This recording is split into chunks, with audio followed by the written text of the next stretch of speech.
I'll start over. To welcome you from Elizabeth Tarbox's Life Tides. None of us ever really walks in another's shoes or knows the innermost rooms of a person's heart. Therefore, let us be gentle with one another. Let us listen more than we speak and accept more than we judge. Let our open, outstretched hands reach and touch, that we may walk along together for a little while in friendship and in trust. Good morning and a warm welcome to all on this Labor Day weekend. My name is Mary Jean Taylor and I am honored as always to be helping with today's service. I join our minister, the Most Reverend Dr. Leon Dunkley, and our guest pianist, Sherry Belisle, and all of you as we come together this day. To me, joining with you on Sunday mornings represents the very best of togetherness, which, as a matter of fact, is our worship theme for this brand new month. It is so good to be with all of you once again after being away since June. I'll tell you more about why I've been gone next month when I share a reflection I'm working on with you. But for now, do know of my joy in being back.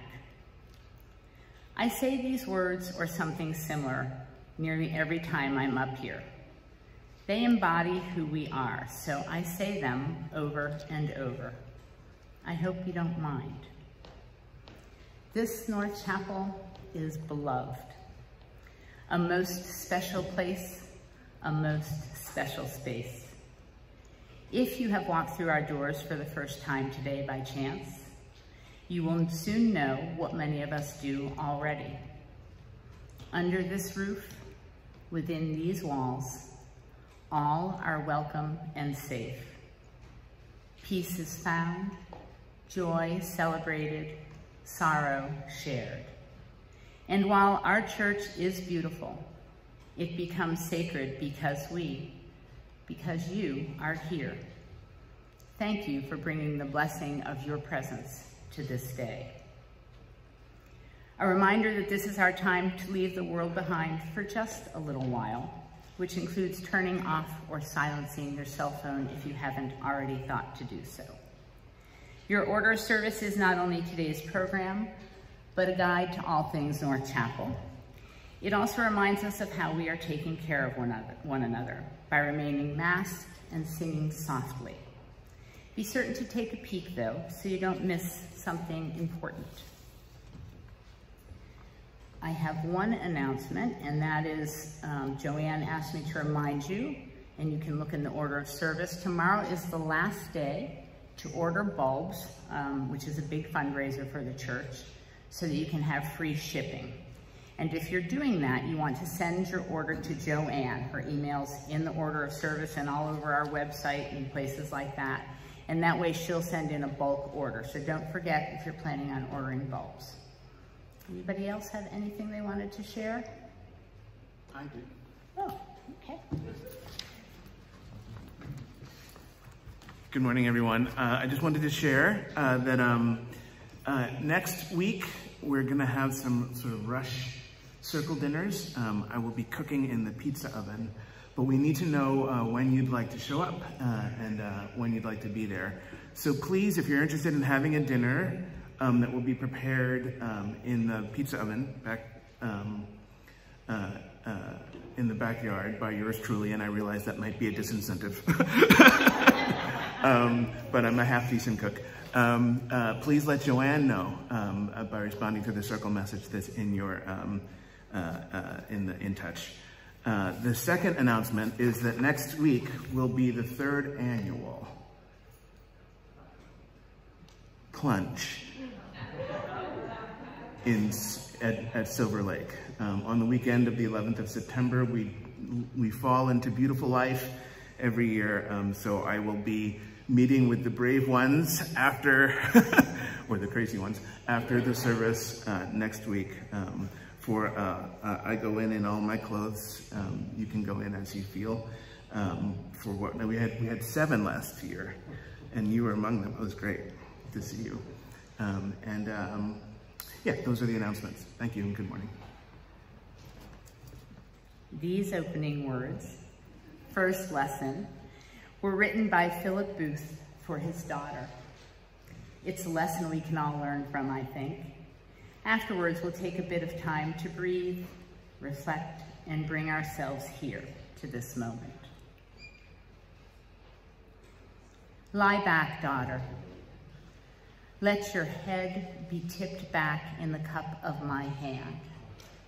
Gently, and I will hold you. Spread your arms wide.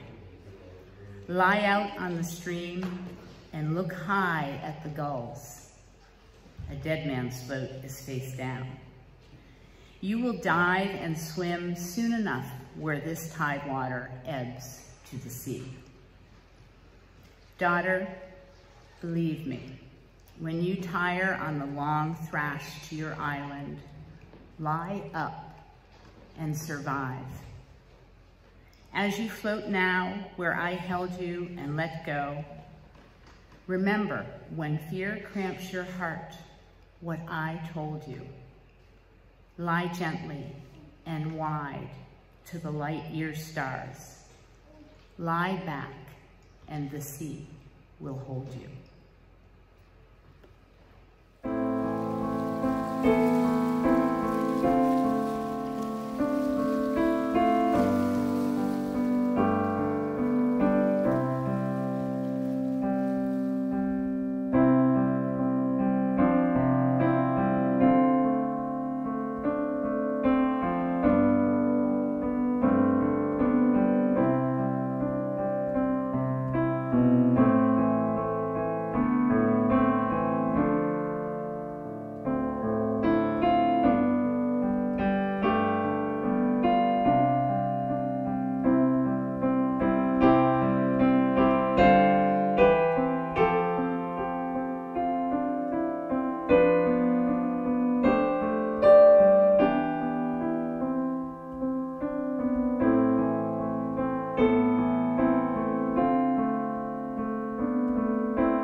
I just tried to lick my finger through my mask.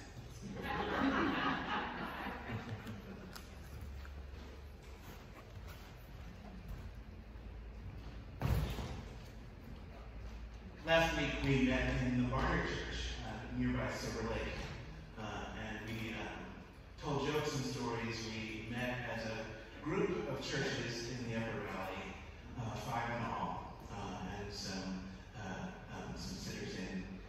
And we had a beautiful service, and the service revolved around a song by Sarah Thompson, who lives in Duluth, Minnesota, and she sings, "By breath, by blood, by body, by spirit, we are all one."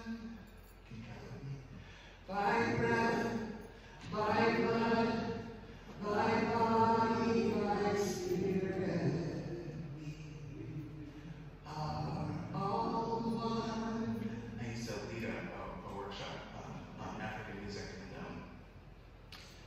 when we would start with this song, it was E-I-O-L-E-O, E-I-O-L-E-O. And I would say, can you sing that with me? And I did. E-I-O-L-E-O, E-I-O-L-E-O. And the second line was,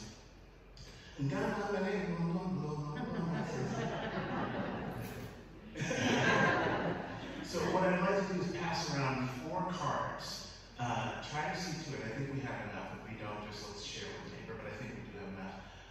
4 cards. One will say, by breath. One will say, by blood. One will say, by body. The last one will say, by spirit.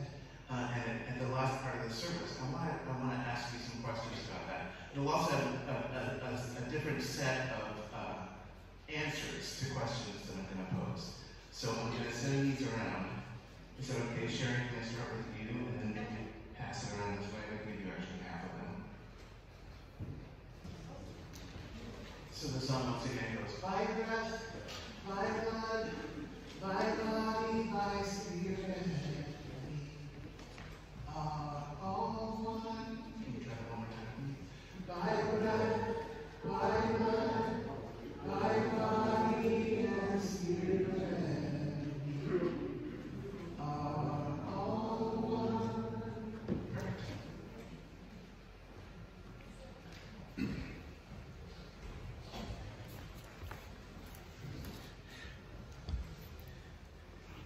Sarah Thompson goes on to sing about how it is that we are the earth's dust and clay, spit from stars at the very beginning. She also sings about the fire that is the soul and spirit burning, but we will only be dealing with water and with wind today. Good morning. In 1998, when the General Assembly for the Unitarian Universalist Association was being held in Salt Lake City, Utah, me and one of my best friends in all the world decided to make the most out of our travels. If we were going all the way out west, we figured to ourselves, why not check out Zion National Park and Capitol Reef? Why not spend some time in Bryce Canyon? Now, I realize the irony. It's practically staring me in the face, which does not necessarily mean that it's easy for me to see, by the way. But it is ironic, considering the landscape. Utah is a strange place to begin a Sunday service that is called the Stories of Water. But here we are nonetheless. We begin in Utah, of all places. Our brave state gets a yearly average rainfall of about 43 inches. In contrast to the state of Utah, which averages only 11 inches. Running through Zion and its beautiful land formations is the Virgin River and its tributaries. From the north and from the east, the waters of the Virgin are the artists that carved Zion's canyons so beautifully and so thoughtfully. Assuming, of course, that waters flowing through rivers are able to think more gracefully than I do, I imagine. Capitol Reef is drier, but Polk Creek to the north and Pleasant Creek and Oak Creek to the south all run through it, speaking the same soft language of the rivers of Zion. Bryce Canyon, which is where we were headed, was different. It's hard to find water when we were there. The canyons are strikingly gorgeous, carved less by water, though, than they were by wind.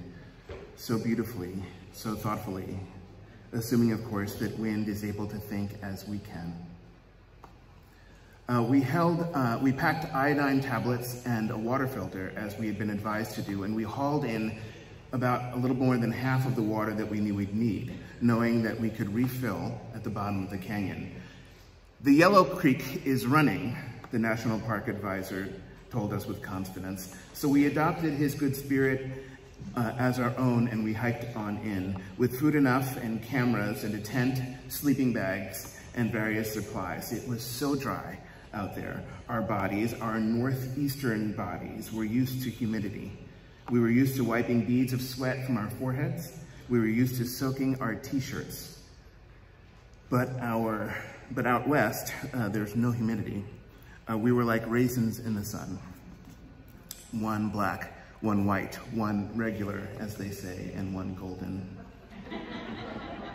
We were both green as well when it came to knowing how to hike a canyon. We had overpacked, more invested in being prepared than in being practical. So needless to say, we were both drinking a lot of water. At first, we were going through it quite quickly. We really had to restrain ourselves. We had to slow down. We had to wrestle with our thirst and pace ourselves. And we did it pretty well. We were nearly at the bottom of the canyon, so we assumed that the Yellow River was near. Assuming that we were getting close, the landscape supported our assumption. There was a little bit more, it was a little bit more lush, and there were more signs of animal life. Once on the banks of the Yellow River, that's where we had decided to camp, we would set up a tent, we would prepare our dinner, and then we would go for a swim, filtering our water as we immersed ourselves. That was the plan. It did work out, but just not as we had thought it might. When we got down to the banks of the Yellow River was barely there. It was unenthusiastic, to say the very least. It was maybe 1.5 feet across, maybe a couple of inches deep. We were disappointed, and we got angry at the National Park Ranger. We had assumed that there would be a swimming hole and maybe even a rope swing. But all we got was this slow trickle, and we were bummed. We were bummed until we realized that this slow trickle could still refresh us and keep us alive. So in the scheme of things, it was pretty easy to give up on the rope swing. It was easy to forgive the ranger that we were mad at for simply telling the truth. So we, got ready to swim, and we rolled around in the mud for a little while. It was pretty refreshing. We slept well that evening, and we hiked out the very next day, telling one another jokes and singing the music of Elton John, laughing at ourselves for our folly and being very happy to be alive. We saw folks starting out that day, climbing into what we had just climbed out of, and we smiled at each one of them, exchanging good hellos and sharing with them reassuringly and with confidence. The Yellow River is running. The rest was up to them. Water, heal my body. Water, heal my soul. When I go down, down by the water, I feel whole. Good morning and good Sunday. I hope that this new day finds you well. Today is Sunday, September the 4th, and can you believe it's September already? I hear tales from friends, first days of school, new clothes for the cooler seasons. It's pretty warm these days, but we're beginning to dare the edge of things in the evenings. And the fog, the angel mist, sits on the mountains longer and longer each day. As you know, the title of this morning's service is The Stories of Water. Ocean, river, lake and stream, silver sea and babbling brook, mossy pond and crooked creek. What bodies of water buoy your spirit, your mind, your body, your soul these days? Which ones call you by your true name, and in what ways do you answer? These are real questions, and they might say something meaningful about who we are. We could share that meaning with one another if we're not too shy. I want to ask you these questions, Mary Team. I want to know your answers to them. I'm also curious about what you might say, all of you. What body of water is most special to you? Do you find yourself saying that it's the Indian Ocean on the other side of the world? Or that it's the Ottaquechee River right here in our own backyard? Would it be Silver Lake? Or maybe one of the greats, Michigan, Superior, Huron, Ontario, or Erie? Would it be the Hudson River, a body of water which as it wanders slowly becomes a tidal estuary the nearer it gets to the island of Manhattan? If we asked Jonathan Brooke about her favorite body of water, she just might say it was the Hudson. She used to live around there. If the song that she wrote called West Point is autobiographical and true. She seems to go back there every now and then. She writes, I'm traveling again. I'm retraveling this lifeline that's so close to home. We are on our way to West Point, where your perfect blonde cousin will throw his hat up in the air, and we will watch it fall.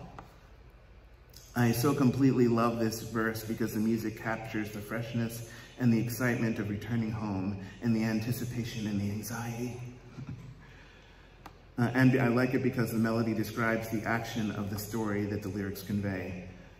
I'm retraveling this lifeline that's so close to home. We are on our way to West Point, where your perfect blonde cousin will throw his hat up in the air,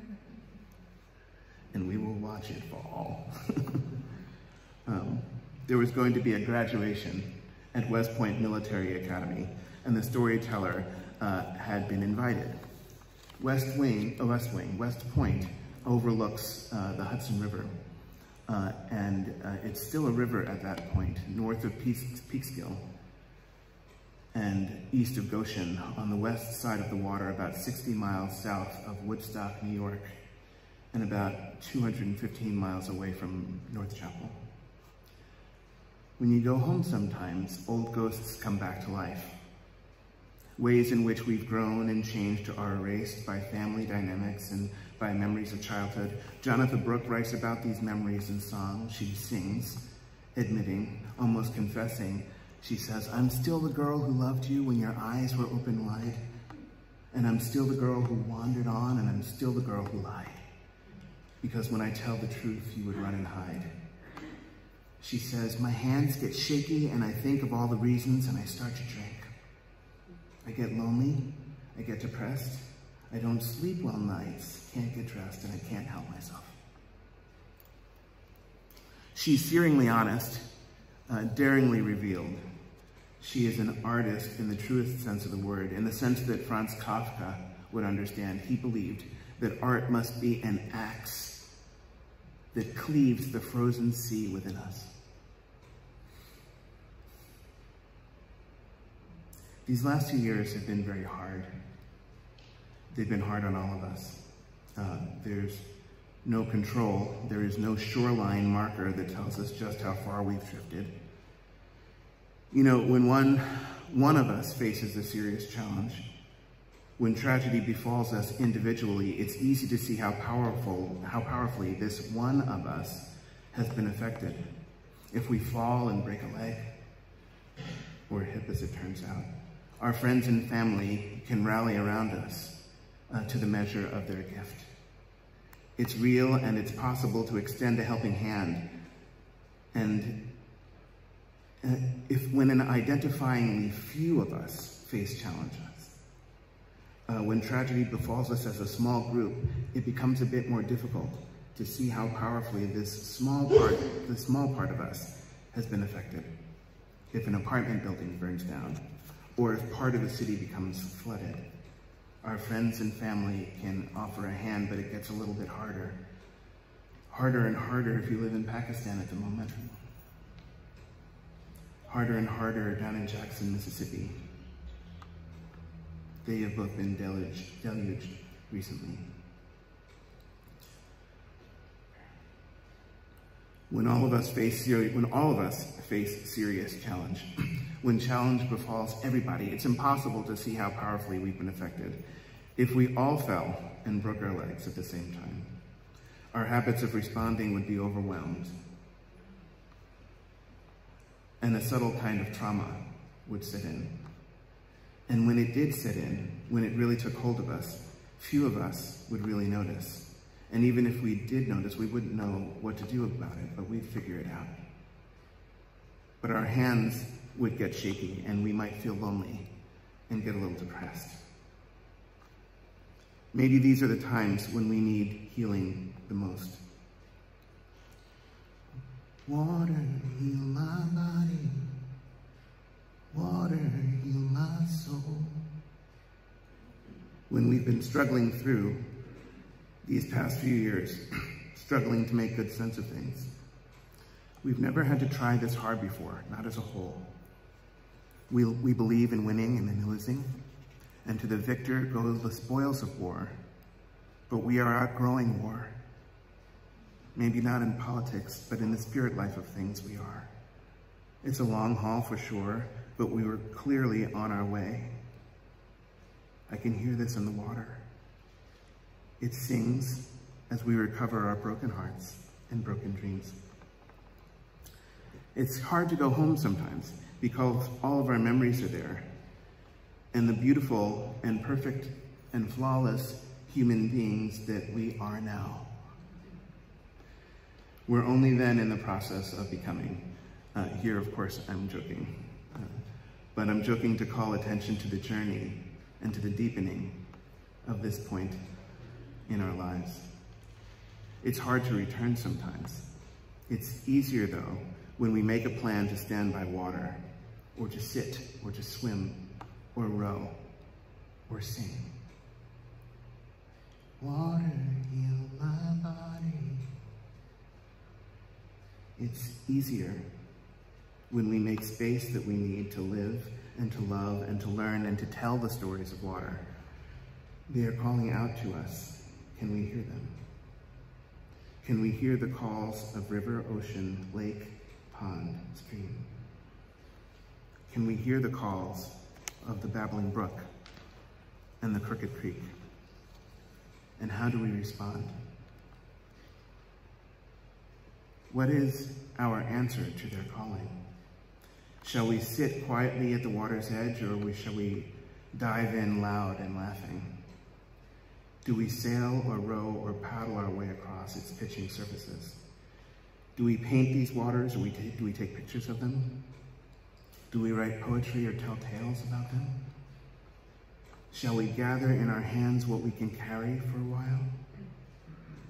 Shall we try to fill our pockets with what we can hold? Do we drink these waters in? Do we allow them to wash us clean, cleansing, holding, healing us in the places where we've been broken?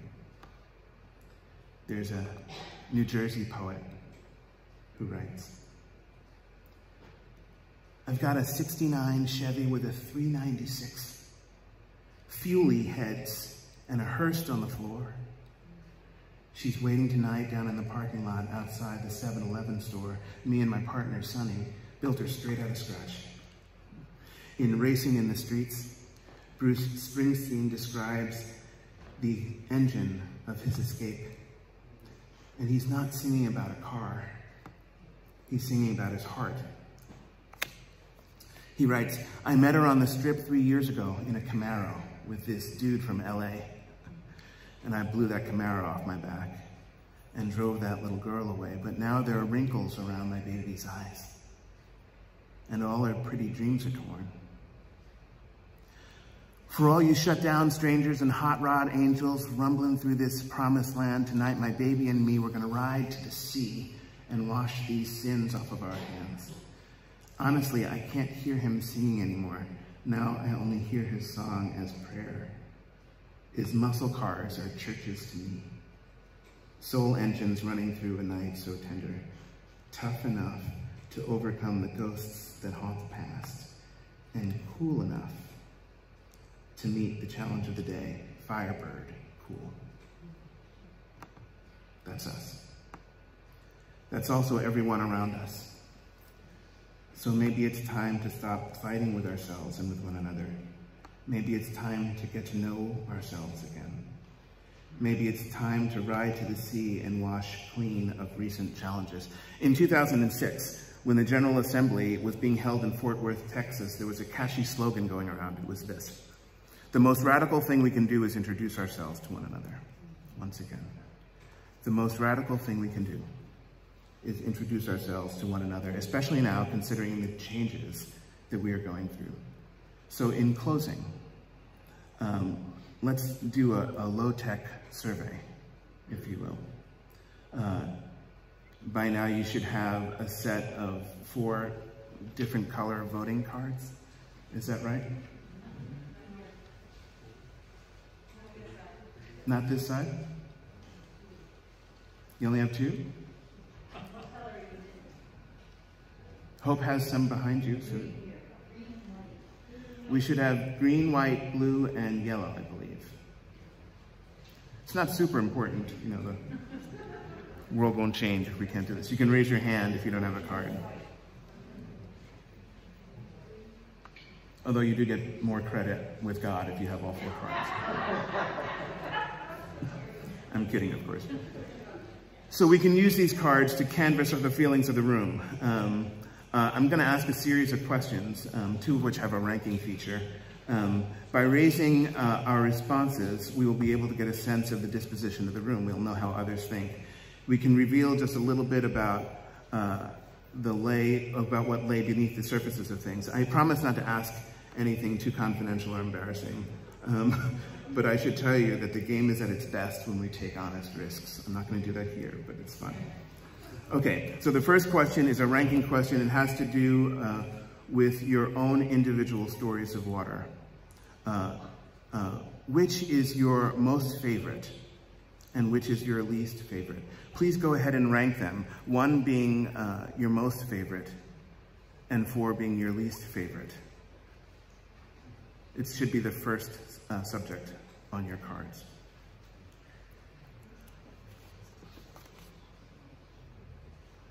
When you're done, I will ask you to share your answers by raising them above as if you were voting.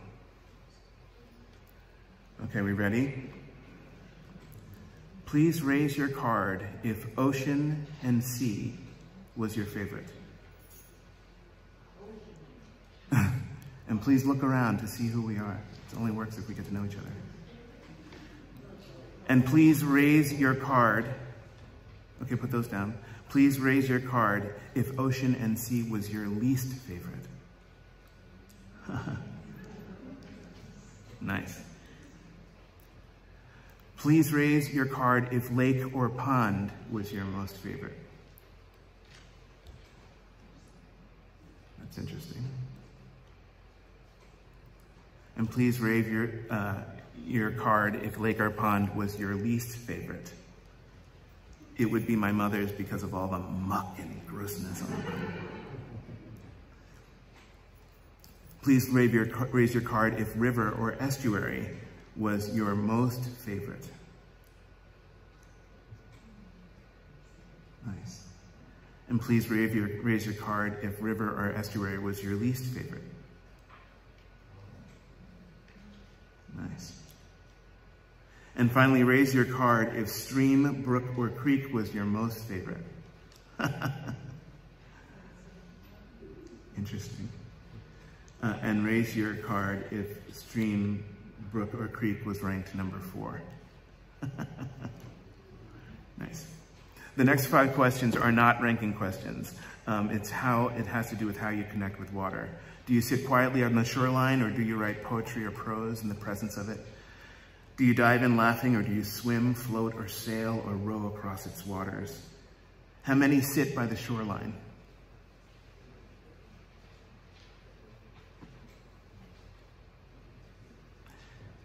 How many are writers in this house? Writers of poetry. How many dive in laughing? Obviously me. And how many float or sail or row? And Joanne, did you get the names of the people who dive in?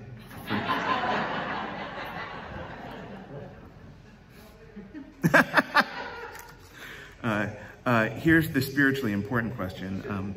How many Red Sox fans are in the house? And how many primarily love the Celtics? I'm raising my hand for Veronica DeLay. How many Lakers fans do we have? I'm very proud of that. And how many love the Yankees?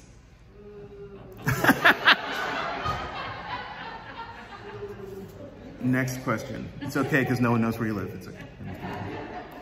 How many think of ourselves as fiercely competitive when we're playing with others? How many people feel fiercely competitive? How many people feel mildly competitive? How many people feel non-competitive when playing with others? And how many people are secretly competitive with others? Wow! That's bold. I don't even know what I mean by that. I do. I'm not going to ask you to raise your hands for this, but when you ask those questions about how competitive you are with relation to yourself, do your answers change or do they stay the same? Are you fiercely competitive with yourself? 440 times you may. Are you mildly competitive? Are you non-competitive with yourself? Are you secretly competitive with yourself? How many of us see ourselves as deeply compassionate or empathetic? How many see ourselves as mildly compassionate or empathetic? That's hilarious. How many find ourselves as neither compassionate nor empathetic? I'm just kidding. And how many find ourselves as secretly compassionate or empathetic? I realize you might not want to reveal yourself. Last question is a ranking question, but here again, I will not ask you today about your ranking. I may sometime in the future, but today I am only interested in your top choice. Sarah Thompson tells us musically that by breath, by blood, by body, by spirit, we are all one. As it is possible that we are nearing the end of this time of isolation and terrible division, as we are striving for something more beautiful, how do you feel that we can become more interconnected? Is it by breath, blood, body, or spirit? How many feel that it is by breath or identify with that? How many feel that it is by blood or identify with that? How many feel that it is by body or identify with that? How many feel that it is by spirit and identify with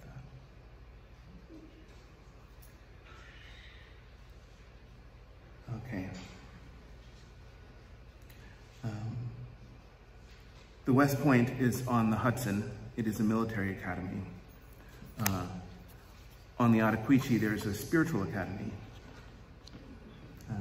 West Point on the Ottaquiche, called North Chapel. We've been training love warriors here. And today is graduation day, and we are standing at a threshold at an inflection point. We are transitioning, changing, as always, from who we were before into who we will be someday. Today is the in-betweenness that we call becoming. It's a joyful place, which is why it is so beautiful outside. We arranged that with the academies. And in celebration and in salutation of this process of becoming, we will be throwing our hats up in the air. And I will be filming it because it's graduation day. So we don't actually have special hats or graduation caps. But we do have these cards that we've been given. So stack them up in no particular order, but just get ready to toss them. And when we're done, we're gonna go right into a song called Come and Go With Me. And if you can't get, we're gonna start right away, and we'll just sing as we can. You don't have to read the words, I can line them out to you if we're slow. But the most important part is to stay enthusiastic. So thank you, Sherry, for getting ready. So in no particular order, get ready to toss them. I'm gonna get this camera out.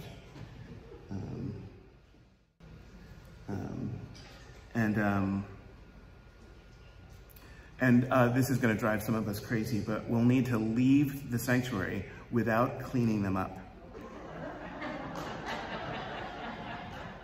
Okay. Sorry. I will be doing the cleaning of that, but I'm also going to be reading how they fall. So let them be where they are. Let them be thrown where they are. There's a team that will come along and clean up the parts, and it's important to leave them where they fall. So you've got it? You've got it? So on a count of 3, and then we will go into our closing hymn. Ready? 1, 2, 3.